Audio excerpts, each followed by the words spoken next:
Hi viewers, welcome to my channel. একটা গুরুত্বপূর্ণ update তোমাদের সামনে নিয়ে আসলাম। শিক্ষক নিয়োগ দুর্নীতির ক্ষেত্রে একের পর এক মামলা হয়েছে এবং একের পর এক নিয়োগ দুর্নীতি কাণ্ডে জড়িত জন রয়েছে সকল গ্রেপ্তারও হয়েছে, হেফাজতে গেছেন।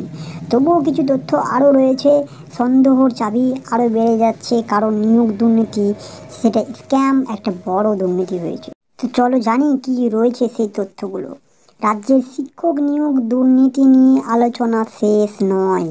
নিয়োগ দুর্নীতি মামলা ইতিমধ্যে কেন্দ্রীয় তদন্তকারী সংস্থা তদন্ত করেছে। তদন্তে ইতিমধ্যে পার্থ চট্টোপাধ্যায় এবং তারও ঘনিষ্ঠ বান্ধবী অর্পিতা সাহা সহ একের পর এক তৃণমূল নেতা মন্ত্রীরা গ্রেপ্তার হয়েছেন।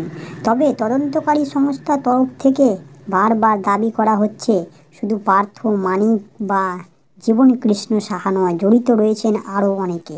নিয়োগ দুর্নীতি কাণ্ডে যখন এমন বড় দাবি করা হচ্ছে, সেই সময় এই কাণ্ডে কারা কারা যুক্ত রয়েছেন তার একটা তালিকাও সামনে এসেছে। বিভিন্ন সংবাদ মাধ্যমের তরফ থেকে সেই তালিকা প্রকাশ করা হয়েছে। সেই তালিকা দেখে আপনারা দেখতে পারবেন, বুঝতে পারবেন এবং চোখের জলও চলে আসতে পারে।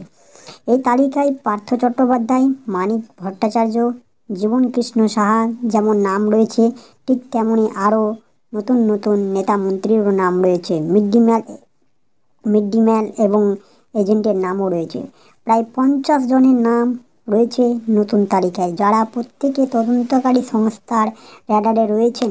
তারা জানাচ্ছেন, পার্থ চট্টোপাধ্যায়, মানিক ভট্টাচার্য ছাড়া নাম রয়েছে মন্ত্রী চন্দ্রনাথ সিনহার। এছাড়া নাম রয়েছে তেহটের বিধায়ক তাপস সাহার, নাম রয়েছে প্রবীর কয়াল, জীবনকৃষ্ণ সাহা, জাফিজুল ইসলাম, কানাই মণ্ডল, নবকুমার সাহা, জয়দীপ দাস, অমল আচার্য, বাপ্পাদিত্য দাশগুপ্ত, দেবরাজ চক্রবর্তী, দীপক জানা, ফিরোজ আনসারি, ইমরান, পলাশ মণ্ডল, এজেন্ট বিভাস অধিকারী। এছাড়া এজেন্টদের তালিকায় রয়েছে রাকেশ সিং, হেমব্রম,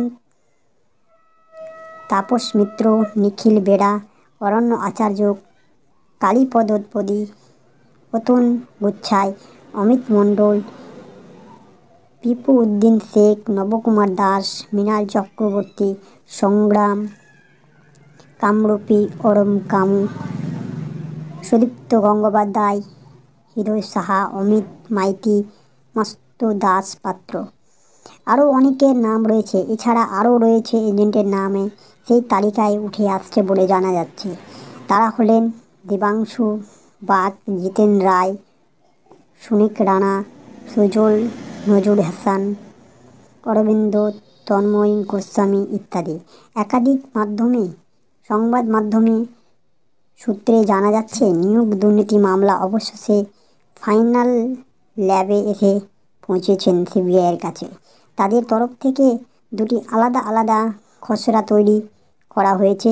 সেই তালিকায় নাকি আর একটি মন্ত্রীর প্রভাবশালী মিড ডে মিল ও এজেন্টেরও নাম রয়েছে। সকল তথ্য সিবিআইয়ের কাছে জমা রয়েছে এবং তারা কোর্টের মধ্যে সেই সমস্ত তথ্য জমা দিতে পারে। তো বুঝতে পারছি নিয়োগ দুর্নীতি মামলা নিয়ে কী কী নাম এবং কী কী তথ্য উঠে আসছে। এদিকে বঞ্চিত চাকরি প্রার্থী প্রায় 1000 দিন পার করে ধর্ণা মঞ্চ বসে রয়েছেন এবং তারা আশার চাবি নিয়ে বসে আছেন যে 9 জানুয়ারির মধ্যে তাদের কিছু একটা হয়তো সুখবর আসতে পারে।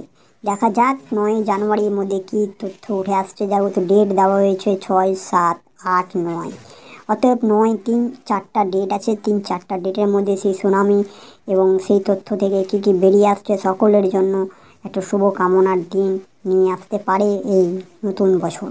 দেখা যাক কি হচ্ছে এবং কি আসবে, সেই সম্পূর্ণ তথ্য তোমাদের সামনে রাখবো। আর তোমাদের সামনে সেই ভিডিওটার স্ক্রিনশটও দিয়েছি, কাদের কাদের নাম একটা পত্রিকার মধ্যে পাওয়া গেছে, সেই পত্রিকার স্ক্রিনশট দিয়েছি। তো এইটুকুই, নেক্সট ভিডিও দেখা যাক কি হচ্ছে। থ্যাংক ইউ, ধন্যবাদ।